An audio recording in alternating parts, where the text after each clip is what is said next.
Welcome to Inside Communications Radio, brought to you by Media Training Worldwide. I'm Mike Bako, and today we're joined by Jim Crawford, president and founder of Crawford PR. Jim, thanks for joining us today. You're most welcome. Thank you, Mike. So let's talk a little bit about these bills that we get for roaming charges and the companies that do them and the bad PR that's usually associated with them. You had a great article in the Daily Dog about one particular company that did this and the lengths that some brands will go to hide some of these charges, but in the long run, it's really bad PR for them. Tell us a little bit about that. Well, it is bad PR, but I should point out that it's really a very common practice, and different countries are dealing with it in different ways. For example, this is a problem in Europe for quite some time with any customer who went roaming using a mobile device. And there are cases where, somebody who was from Germany might go to Paris and get home and find that he had a $40,000 bill for watching one TV show. So what they did was the EU stepped in and implemented rules which made it impossible for a carrier to charge more than, say, roughly $70, the equivalent, to a customer before they knew there was a problem. And now what they do is they have to send preemptive alerts to a customer before they do any overcharges. And so there's protection there. We don't really have that in the U.S., and so what happened to this poor fellow from Saskatchewan who got the big bill from SaskTel is still quite common. How common is it for people just to sort of bite the bullet and pay for it? Certainly not in a situation where you get charged $10,000, but from the standpoint of if they have these roaming charges or for a couple $100, or how much pushback from the customers is there, and at one point do these industries really take it seriously that it'll really affect their customer relations?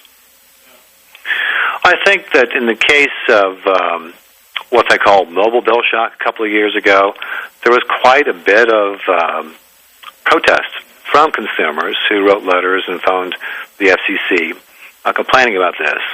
We're seeing more of this now as people are getting more smartphones. I think more than half of the phones in the country, mobile phones in the country, are smartphones.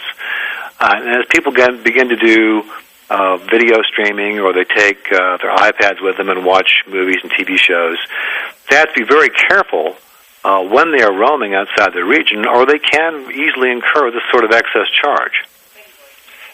And then tell us a little bit about people moving on to their smartphones. I know now I could watch basketball games, I could watch baseball games from out of market, but there is that danger that you mentioned, that people are becoming more dependent on their smartphones. How important is it for them to actually scrutinize their bills, to actually look at the fine print before they go onto these devices to stream a movie, to stream Shrek, as Mr. Gibson did?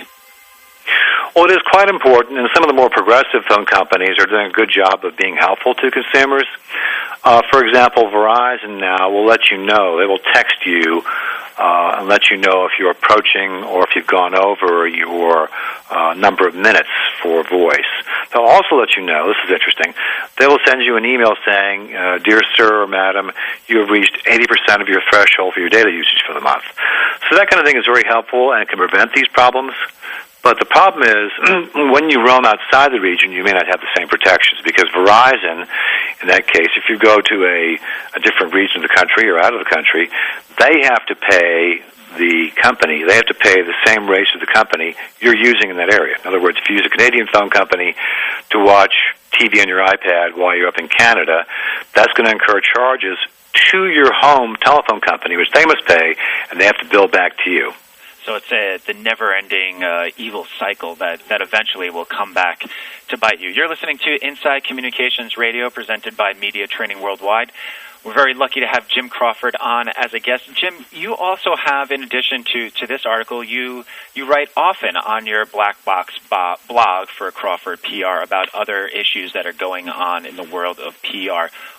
What's the forum like on that blog? What are some of the issues that you touch on, and what can people expect when they go to that blog? Well, we try and do a couple of things. Number one, we try and do sort of a how-to for clients, looking for help in the tech PR arena. But we also try to alert people to some of the problems we see happening in the industry. For example, we think that many companies have been misusing social media, and this has many editors and reporters up in arms. So, for example, some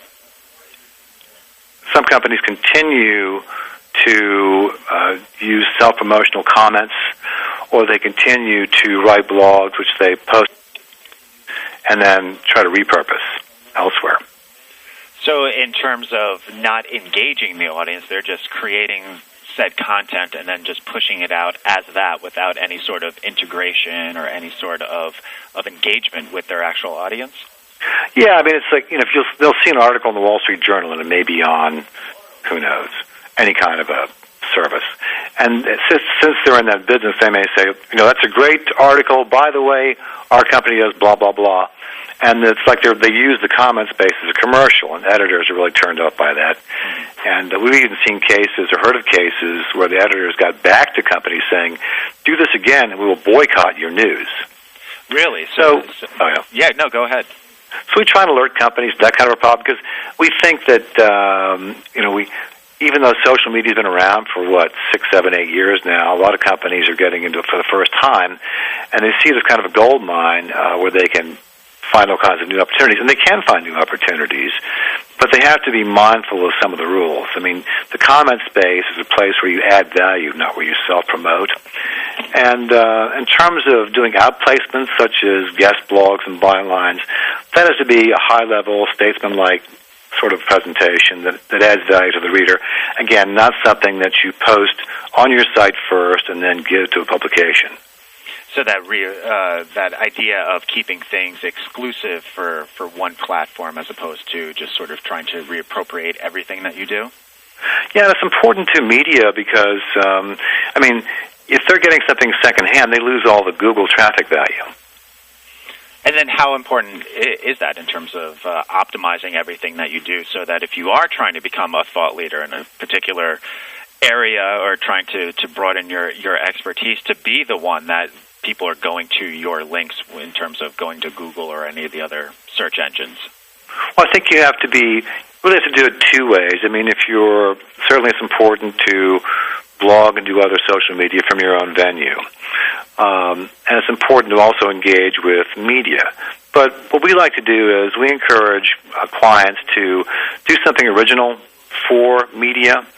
And then after that is published, then you can take that and perhaps repurpose it, rewrite it, do something shorter, maybe something at a different angle, that kind of thing, and put that on your site.